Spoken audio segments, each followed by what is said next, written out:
What are some of the most interesting and powerful Yu-Gi-Oh decks right now? After some deep research, I found out that there are some decks that are quickly rising in popularity and some strategies that are just ultra powerful that you need to know about. And in this video, I'm going to be breaking every single one of them down.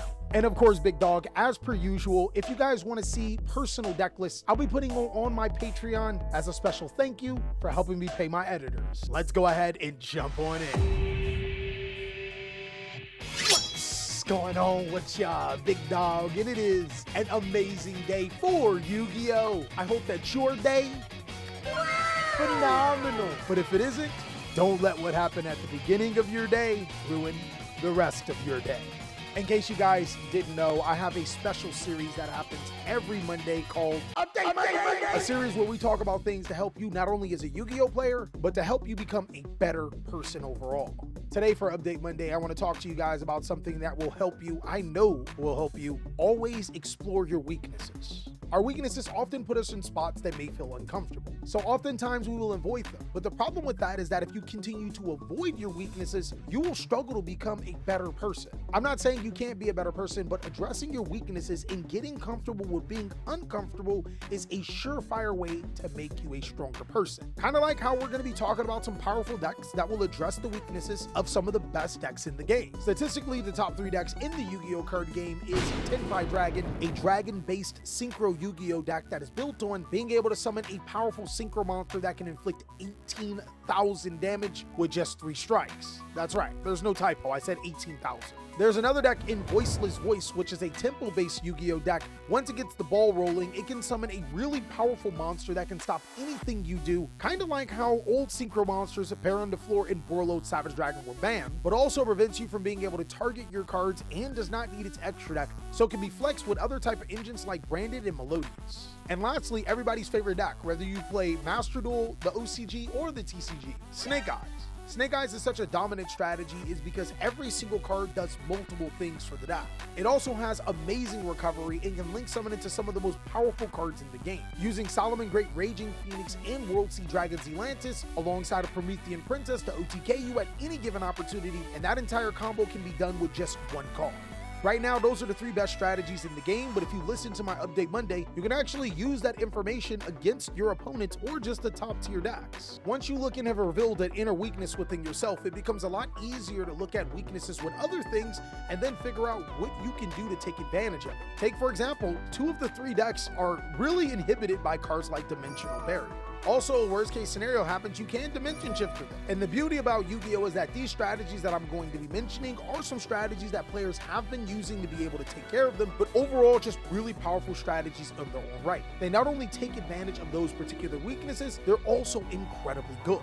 Let's go ahead and start off with one of my favorite strategies of all time, probably in Kashtira. I don't know, something about Kashtira just looks cool. Is it the braids? I think Yu-Gi-Oh players are conflicted when it comes to Kashtira because on one side, this deck terrorized a Yu-Gi-Oh meta for quite some time. But on the other side, it is an incredibly good Yu-Gi-Oh deck that doesn't share the same weaknesses as the top decks, but also can take advantage. Kashtira players have been using Dimension Shifter since the beginning of time. But the best thing about Kashtira and Dimension Shifter is that in this particular deck, you actually want your cards banished. There are plenty of opportunities for Kashtira to take advantage of your cards being banished because cards like Kashtira Theosis can get you other Kashtira cards back into your hand, and Kashtira Birth doesn't care about where the cash monsters go. It's just going to bring them right back. And while Kashtira is technically an Xseed based Yu-Gi-Oh deck, it doesn't need to go into its extra deck as often. So cards like Dimensional Barrier can be a minor inconvenience against the strategy, but it's also really good when you're using it against the top strategies in the game. Now, even after I said all that, for some reason, if you don't still like Kashtira, you're a Fluent Reese player. Everybody knows it by now. Look, I'm not disappointed in you, but I'm pretty sure your parents are. There is another powerful Xseed-based Yu-Gi-Oh deck that can actually be insane right now. A lot of people are sleeping on the big cats in Purrely. It's kind of ironic that you call them big cats because they get really big cats, but they're still cats. They're like not lions, cats. What makes Purrely so good right now is because not only can you play similar cards to Kashtira, Dimension Fissure and Dimension Shifter do not hurt this deck if you play it correct, at least not as much as it will hurt your opponent, but I think one of the biggest perks about Purrely is that it prevents your opponent from targeting your special summon Purrely monsters with Purrely Straight Street.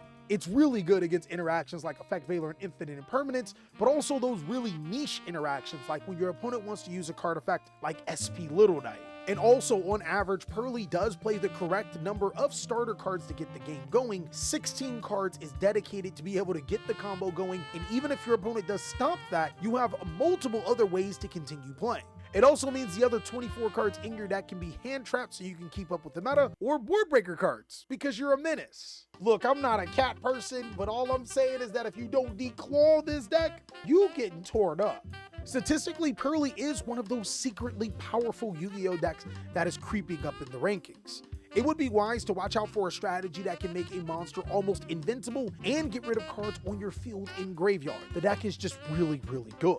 And while it does share a similar weakness to losing to Dimensional Barrier, these other strategies, they really don't. Kind of like how Horus is just really interesting right now.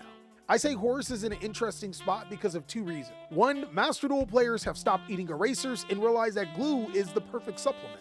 Two is that Yu-Gi-Oh players simply do not read, so they don't know what the Horus cards actually do. Horus has been creeping up on the statistics radar, and it's simply because of that. King Sarcophagus allows you to summon Horus monsters to your side of the field, but what a lot of people fail to realize is that those monsters can't be destroyed unless they're being targeted. Also, if any of your Horus monsters battle, you can send the monster that it battles to the graveyard. That's right, I said send. So not only does it prevent your Horus monsters from being removed unless they're being targeted, it also can non-target and send a monster that you're battling into the graveyard. There's also the 4 Horus monsters with their normal effects and also really good effects. Between protection, recursion, and being able to get rid of your opponent's threats, the Horus cards are really good. Now, what would be the best way to play it? Stun? No, but in seriousness, that's one of the best things about Horus. You can play it in a ton of different ways. Some of the most successful ones that players have been using throughout the format is Centaurian Horus and Orcus. Those are incredibly good, but Centurion Stun actually does have a ring to it. When the deck can naturally tribute summon Light and Darkness Dragon, it's incredibly good against the meta because their monsters are not strong enough, and when they are strong enough, it's a little bit too late. They've used way too many resources. Also, a really cool thing that I noticed that the smart players are using with Light and Darkness Dragon is that if you want to activate your effects, you play cards like Forbidden Chalice. You would activate your effect, then chain Forbidden Chalice on your Light and Darkness Dragon, negating its effect for the turn, but even more importantly, it will reset its attack back to its original stats, meaning that it'll be back to full health on your opponent's turn. It's big brain. The deck's crazy. Horus takes advantage of several weaknesses that the top Yu-Gi-Oh strategies aren't looking for, and so does Labrynth, which is another one of those decks that feels stun-like. Labrynth can naturally search cards like Dimensional Barrier. It's always been toxic. And it even has its own dimensional shifter and different dimension ground. But even when Labrynth isn't getting access to those particular cards, it's still a crazy good deck. I said this for way too long, but Labrynth is a deck that is best when it's not trying to stun your opponent. It's actually incredibly good when it's using trap cards like trap cards. Cards like Destructive Daruma Cannon not only prevent your opponent from making Exceeds and Synchros, it also gets rid of links, which is incredibly good. Ice Dragon's Prison is a complete menace against the big three, being able to take their resources from the graveyard, but also can banish their cards on the field. And then when everything fails, Eradicator Epidemic Virus is not limited to one. Breathe it in, guys. Be toxic. Labrynth is one of those weird decks where you think that it's only good going first, but when you factor in cards like Absolute King, Bad Jack, and Arius the Labrynth Butler, being able to activate trap cards on your opponent's turn when they go first technically turns your trap cards into hand traps. The deck is really versatile with a ton of twists and turns to be able to make its board. Holy crap, I just described it as a Labrynth. And statistically is another powerful deck that has been doing a lot of work. Now, like I said before, statistically, every single one of those decks that I mentioned is doing numbers right now. These strategies are secretly undermining the meta because they all have a lot of things in common. They got the weaknesses on tap, their weaknesses themselves aren't being exploited as easily, but more importantly, the decks are incredibly strong against some of the others. The last deck I want to talk to you about got my attention when somebody on Master Duel showed it to me. I think that it's really cool that in current Yu-Gi-Oh, you can always go to Master Duel and catch some trends. Take, for example, Kashtira Snake Eyes was originally a Master Duel thing, and in the TCG, it's starting to follow suit. And when somebody sent me a replay showing me Paleozoic, I almost turned the game off. But the deck's scary. Paleozoic has a couple of things going for it almost unnoticed. The first thing is that the Exceed monsters and the Paleozoic monsters are crazy good. they're unaffected by monster effects. But even more importantly, Paleozoic also copies some of the other top strategies in the game by using their cards in the graveyard. There has been a ton of powerful trap cards that also activate in the graveyard. Cards like Breakthrough Skill, your Paleozoic trap cards, Transaction Rollback, and Dragon Maid Tidy. This deck plays all of them. The main focus of the deck is to be able to get as many trap cards from your deck to the graveyard, and with cards like Needlebug Nest and Paleozoic Morella, you can pretty much guarantee you'll get the cards that you need. And if your opponent's ever pressing you for game, you always got cards like Rise to Full Height to make sure that you don't lose. Essentially, what Paleozoic does is that it takes these NASCAR-like Yu-Gi-Oh decks and makes them go for the long haul. The deck forces those players to use all of their resources in their next few turns, guaranteeing that it doesn't lose the game, and then after that, it takes control of the game by summoning its powerful Xseed monsters. And Master Duel, Totally Awesome, is banned. In the TCG, that is not the case. And while right now there isn't a lot of statistics on Paleozoic being a genuinely good deck, it does have a lot of the elements there. It can play macro cards like Different Dimension Ground and not care. It has the interruptions, is almost immune to hand traps, and can take the games longer than what other decks would want it to be. But you're gonna have to let me know if there's a strategy that I'm missing out or if I'm coping. I personally think that not only these other strategies that I mentioned, but Paleos are a really good deck. Of course, if you want to see more amazing content, big dog, you already know what to do. Be sure to check out these other videos so I can catch you on the next one.